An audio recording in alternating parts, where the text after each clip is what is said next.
संतों की एक सभा चल रही थी। किसी ने एक दिन एक घड़े में गंगाजल भरकर वहां रखवा दिया ताकि संत जन जब प्यास लगे तो गंगाजल पी सके।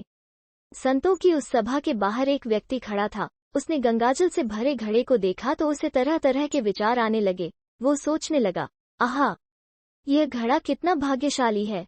एक तो इसमें किसी तालाब पोखर का नहीं बल्कि गंगाजल भरा गया, और दूसरी यह अब संतों के काम आएगा। संतों का स्पर्श मिलेगा, उनकी सेवा का अवसर मिलेगा। ऐसी किस्मत किसी किसी की ही होती है। घड़े ने उसके मन के भाव पढ़ लिए और घड़ा बोल पड़ा, बंधु, मैं तो मिट्टी के रूप में शून्य पड़ा, सिर्फ मिट्टी का ढेर था, किसी काम का नहीं था। कभी ऐसा नहीं लगता था कि भगवान ने हमारे साथ न्याय किया है। फिर एक दिन एक कुम्हार आया। उसने फावड़ा मार मार कर हमको खोदा और मुझे बोरी में भर कर गधे पर लादकर अपने घर ले गया। वहां ले जाकर हमको उसने रौंदा, फिर पानी डालकर गूंथा, चाक पर चढ़ाकर तेजी से घुमाया, फिर गला काटा, फिर थापी मार मार कर बराबर किया।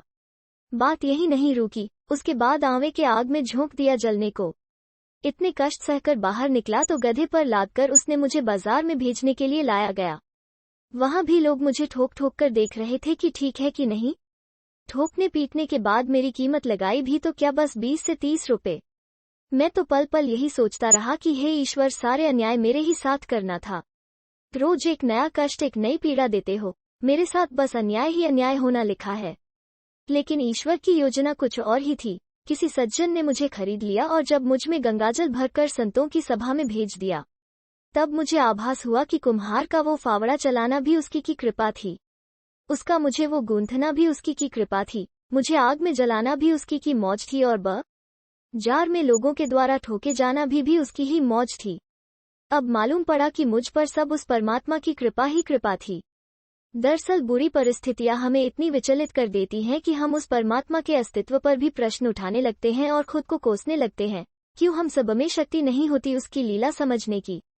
कई बार हमारे साथ भी ऐसा ही होता है। हम खुद को कोसने के साथ परमात्मा पर उंगली उठाकर कहते हैं कि उसने ने मेरे साथ ही ऐसा क्यों किया? क्या मैं इतना बुरा हूँ? और मालिक ने सारे दुहक तकलीफें मुझे ही क्यों दिए? लेकिन सच तो ये है, मालिक उन तमाम पत्थरों की भीड़ में से तराशने के लिए एक आपको चुना। अब तराशने में तो थोड़ी तकलीफ तो झेलनी ही पड़ती है।